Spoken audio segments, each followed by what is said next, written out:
donde toda la escuela se ha unido y ha votado por una huelga, 95%, es decir, casi todo el personal. Es histórico, nunca había pasado eso en esta escuela.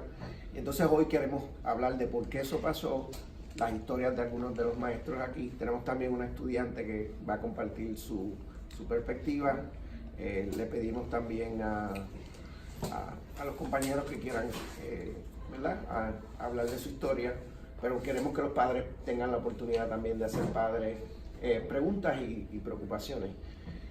No sé si quieres añadir algo más antes de que presentemos algunos de los maestros. Pues voy a hablar un poco de mi experiencia en Instituto del Progreso Latino. Yo estoy en instituto desde el 2005. Empecé como maestra de español en educación de adultos y conozco IHSCA desde que estaba en el papel, prácticamente. Y he visto cómo el proceso de la construcción de la escuela se inició, cómo tuvo una subida muy buena y una caída también muy drástica este año, porque básicamente fue este año que cayó la escuela. Estábamos en nivel 1 y ahorita estamos en nivel 2. Entonces, como miembro de instituto y ahora de IHSCA, me doy cuenta de que es necesaria esta huelga porque hay muchas arbitrariedades económicas que se esconden debajo de la mesa en la parte administrativa. Con la información que dieron el viernes pasado, pues muchos de los compañeros tuvieron la oportunidad de sentir esa información y como que sacudió un poco para poder tomar la decisión. Si algunos tenían duda, pues ahora es donde estamos más fortalecidos. Entonces, por eso el motivo de que queremos involucrar a los padres para que nos apoyen, y si los estudiantes quieren tener una buena educación, pues nosotros los más felices que debemos llegar a trabajar somos los maestros, porque si llegamos presionados, aburridos, cansados, ¿qué calidad de educación vamos a dar? Entonces, si estamos felices nosotros, están felices y bien atendidos nuestros estudiantes. Esa es mi experiencia. Soy maestra de español en instituto desde el 2011 y aquí estamos y no nos vamos.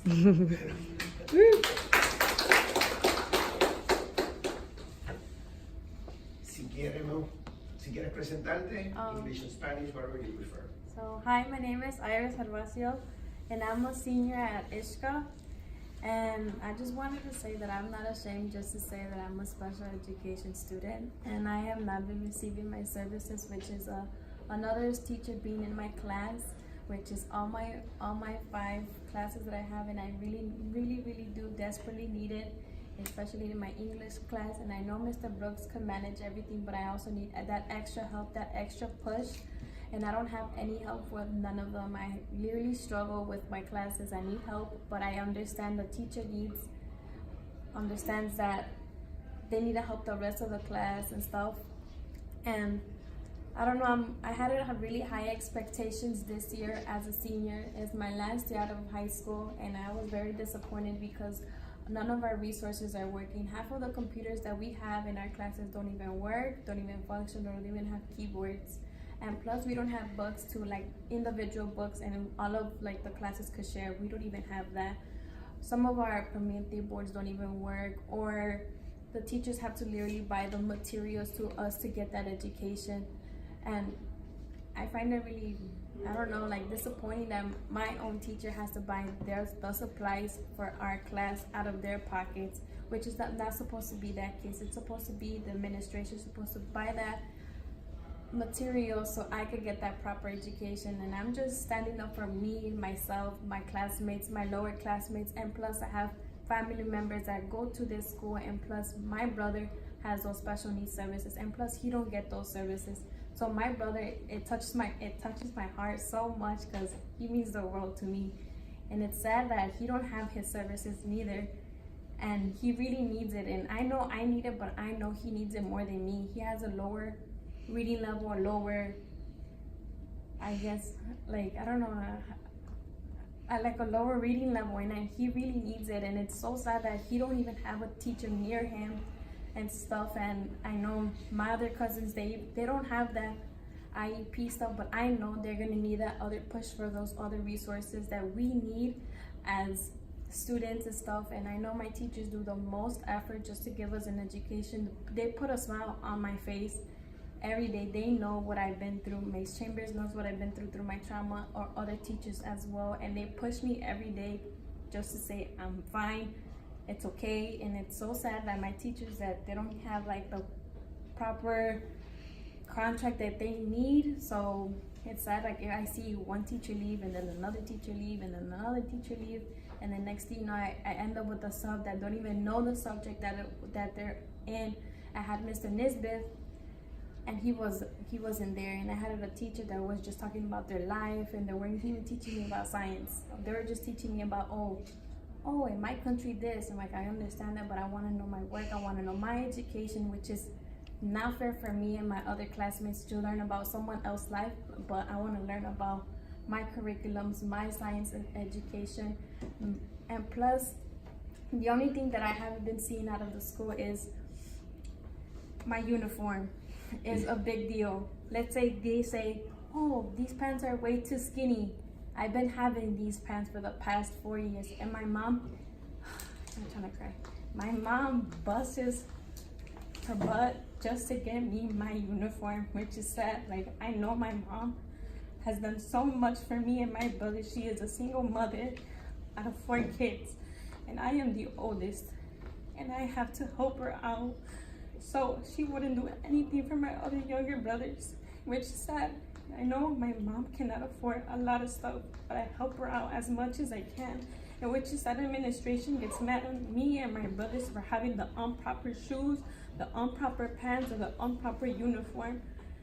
And I try to help out my mom as much as I can for me or my brothers, because she's the only one right there for me. My dad, majority of the time, he's not in the picture, but I try to help out my mom so I can help out my brothers with their education. I'm always there telling them, oh, you know what, if you need help, let me know. I don't care if I have to sleep so late so I could help you guys. And I have to push my education away for my brothers so they could have it. And it's just so sad that, you know what, they're just getting mad at my uniform. They're getting mad out of every single little thing. But yeah, I don't see them putting the effort for me having my education. As us as Latinos and people of color, we're trying to break those stereotypes of like, oh, we're this or we're that. We're trying to be successful millennials, but my school is not giving me that support so I could be a what? I want to be a speech pathologist. I want to be a physical therapist. I want to be successful, but my school isn't giving me that resources, that support that I need.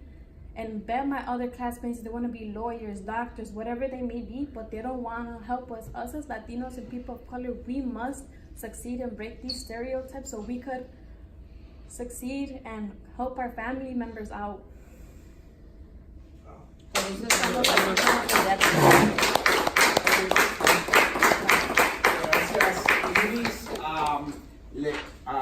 I want to give a turn. I have other teachers, but I want to present our new alderman, compañero Byron Sigcho, because he has a meeting and he told me that if he can please, before he leaves, share some words. Lo bueno del señor Sigcho es que es un compañero en el sentido, él viene del movimiento de su país. Aquí en la comunidad fue el presidente del Prison Alliance, que como nosotros son gente, movimientos sociales, organizándose para resolver los problemas de la comunidad. Así que él viene de abajo, él viene de donde venimos todos nosotros, los padres. Alderman Sigcho is a comrade. He comes from below, from his country, from a movement in Pilsen that organized parents and many other struggles. He is an expert on how the city council misplaces the money. He is an expert on the thieves, which is a big issue now that he's going to be an alderman. Nothing else? Byron, please share. Thank you. And thank you, Iris, for sharing with us, the conditions in the classroom, right? Which is our main concern. Not only obviously the teachers have to struggle with those conditions, but the main thing is that it affects the students, right? The people that we're supposed to serve. So and it pains me to see, in our communities, in the most vulnerable communities, that the students of color are being disinvested on a regular basis, right? And we see it doesn't get any better, but it goes worse. It gets worse and worse. So when we see in a city that has, recently $2.4 billion awarded for 2 big development projects, right? One of them is here, $1.1 billion with a B, to create a whole new neighborhood. But we don't have resources to make sure that our students have the basics for, for diverse learners, for bilingual students.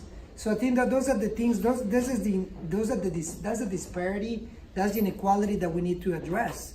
And I think it is important that we talk about these issues, because our students are our future. We see what's happening, in terms of violence. What's happening with the lack of opportunities have real consequences, right? When our students leave our classroom or schools, they're subject to many other things. They're victims of violence.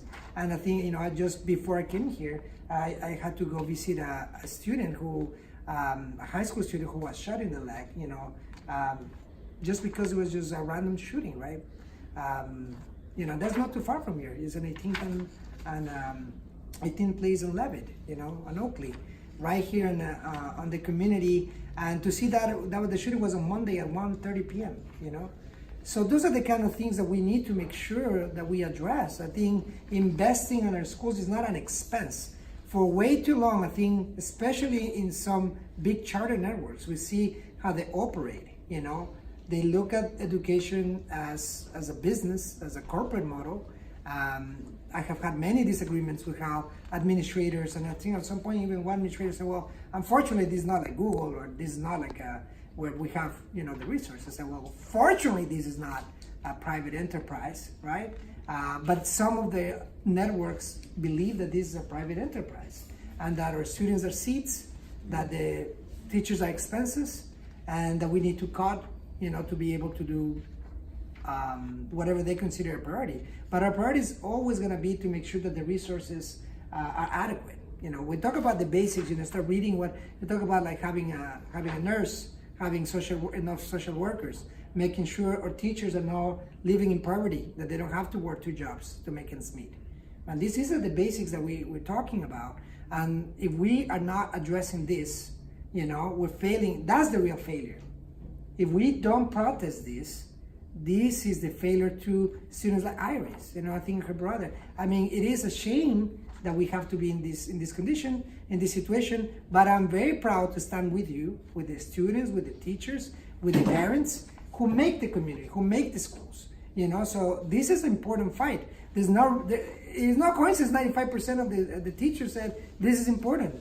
95% is a big number, and is a very, very clear message that something is structurally wrong, and we need to make sure that we address this at the city level, the state level, at every single level, to make sure that we have the resources that we have. I know a lot of charter schools receive even a little bit extra funding than the regular schools, and we need to make sure that goes to the classroom. Doesn't go for CEOs, salaries and compensations. I saw that what happened with the Noble, in the Noble schools. One of the CEOs was, giving himself a bunch of, pension deals and double dipping and all sorts of things, while our schools are struggling. These are serious consequences that when we don't administrate these funds regularly. So we need to continue to work for an elected representative school board. We need to make sure that we continue to fight to make sure that we also have local school councils in charter schools, and to make sure that there's checks and balances at every level of the schools. So that's what I'm very proud, to stand. Don't. I was talking to Jose. Don't worry about that. Today was a bad day. It was cold. I know that some teachers have to do the report card. They're gonna make it hard on you, as hard as it gets. But that's when it's so important that we continue to fight, because when it gets tougher, you don't stop. You just go harder. So I'm here so that students like Iris know that you have big support, from teachers, the parents here. There's teachers have been here from the beginning of the school, when the school started, and you will have support from the aldermanic office, because we care. We want to make sure that students like Iris, become a speech therapists. We want to make sure that they succeed, and for that they need the resources. So I'm really happy that you are taking this stance, that you are here. It was a struggle to get the space, but you made it happen. It was a struggle to be here because and you gotta do afterward, do your report cards and all that. I know I'll be the teacher, and you go in the extra mile to protect and advocate for the students, to advocate for the community, because the schools are the anchors of our community.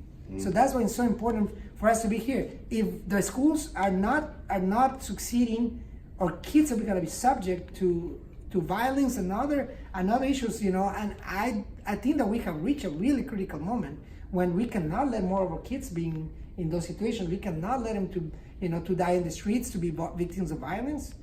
So we got to make sure that we stand up. This is a critical. Oftentimes people say, well, what are you going to do to address violence? This. This is what we got to do to address violence. Because if we don't start here, then we're gonna be lamenting all the issues that we see as a result of this investment. So what you're doing is critical to address violence. It's critical to address the structural issues in our schools. This is unprecedented. When you hold administrators accountable, you demand changes. I've seen changes in other networks. So you gotta continue making sure that your network, these administrators are listening and making changes, not just giving you lip service. Because at the end of the day, you have students like Iris, her brother, her family, who are working hard to make ends meet. We just have a testimony that the students just like a family just making sure that they have a uniform, that they're compliant, they're doing whatever it takes to go ahead. And we need to be there to support them and making sure that the administrator listen to those concerns and deliver, because the resources are there. So make no mistake, we will find them. Wherever those resources are, we'll make sure that we find them so that we continue to advocate with the schools that students like Iris and every student deserves. So I thank you so much for going the extra mile. Muchísimas gracias a todos por estar aquí, a todas. Es para mí un honor, un orgullo tener gente de la comunidad, mamás, estudiantes, maestras, maestros que están aquí, se toman el tiempo de ir. Yo sé que es difícil, tienen que hacer su report card, las mamás tienen que estar en su casa, están sacrificando tiempo valioso, pero están aquí para poder defender los derechos de nuestros jóvenes, nuestros niños y niñas que merecen una educación digna, merecen una educación mejor. Ese es el testimonio que escuchamos de un estudiante y felicidades, Iris. Creemos que necesitamos estudiantes, obviamente maestros que están haciendo su trabajo muy bien. Así que vamos a tener que nosotros responder con esos esfuerzos, responder para que tengan los recursos que se merecen. Así que de mi parte estoy aquí en lo que ustedes necesiten. Ahí vamos a estar en la huelga. We're going to join the picket line, whatever it takes, so that you have the support that you need. So thank you again. Muchas gracias por going the extra mile, and we're going to make it happen. So let's keep it up. So muchas gracias.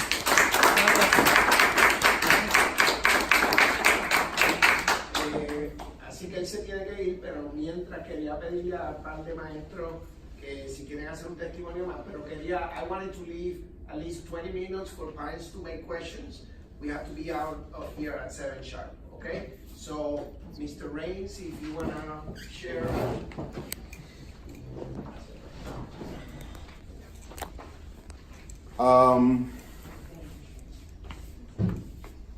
Perdón mi español, yo tengo que practicar, y yo digo por qué más tarde. Mi nombre es Radio Rains, soy la maestro de física, la IHSCA, y ahí es mi estudiante. Esta la vez primero yo tengo una clase donde yo tengo estudiantes de mi clase no tienen inglés. Y yo tengo que enseñar física en otro idioma. Es muy difícil por mí porque yo tengo solamente 2 años de español en la escuela. Yo tengo que traduzir todas las libros en las otras lecciones en español. Cuando yo voy a la clase, cuando yo inicio mi clase, yo tengo 25, 30 estudiantes en mi clase. Y cada año yo tengo una persona en mi clase que tiene no inglés. No inglés. Nadie dígame, yo tengo que traducir la lección. El estudiante nunca dígame, no entiendo qué tú dices. So, esta una semana yo enseño solamente en inglés. Y yo tengo una persona en mi clase no entienda nada. Cuando yo miro el examen, cuando yo miro la prueba, toda la contexto es falso. ¿Sí? So, nunca tiene ayudar de la administración por mis estudiantes. No es una persona que dígame, señor Reigns, este estudiante, yo quiero ayudar con el estudiante. No tiene una persona, I don't have any services at all for my students who cannot speak English at all. And I don't understand that. I don't understand that. I've gotten no guidance on how to help those students. I have to figure out everything on my own. No tengo un certificate in EL education. No tengo. I have to figure this out on my own. And yo tengo que preguntarme si yo voy a México and yo tengo un clase de física en español, what is it like? What would it be like for me? And then I try and do that for my students.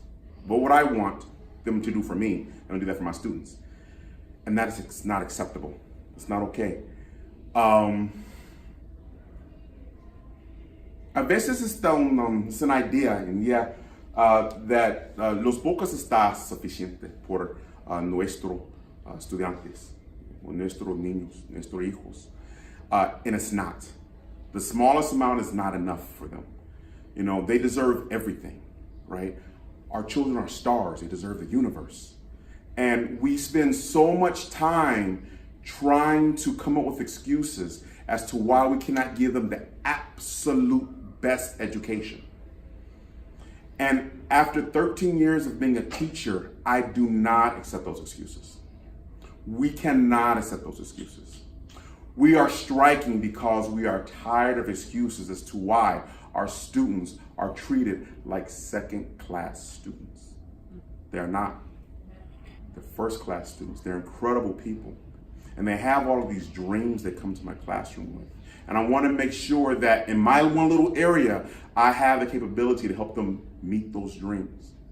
And that means that when they walk into a classroom, they have an experienced teacher who is not overworked and under-resourced, who can provide them with that education. The reason that they asked me yesterday, why am I striking? This year at IHSCA, we have had classes that have gone for months without an actual teacher in the classroom. There's only been a substitute in the classroom.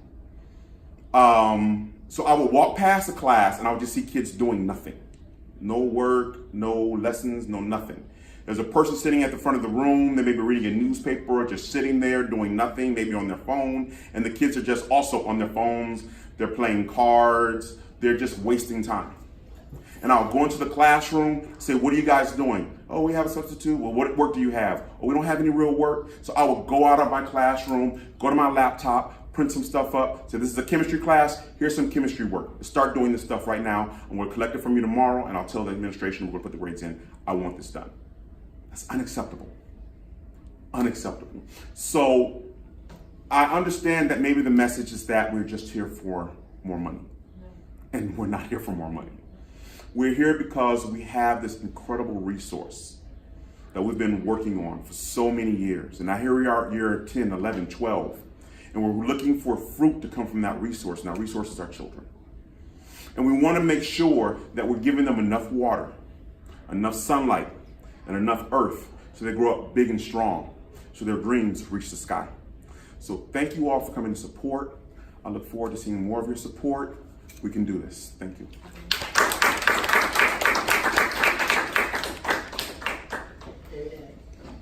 Carmen, si tienes alguna palabra que decirle y después vamos a los papás. Sí.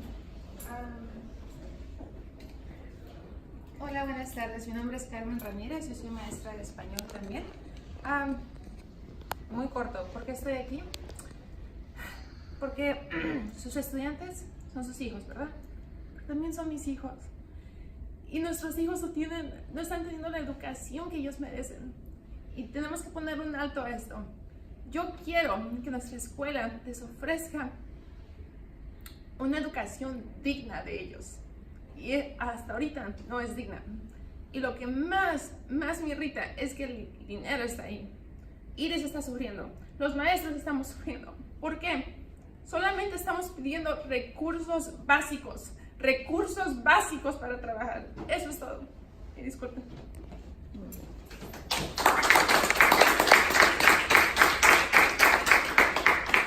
Bueno, y realmente ahora es el turno de los papás, que si quieren hacer preguntas, proponer, nosotros quisiéramos que estuvieran con nosotros, que comuniquen eso a otros papás.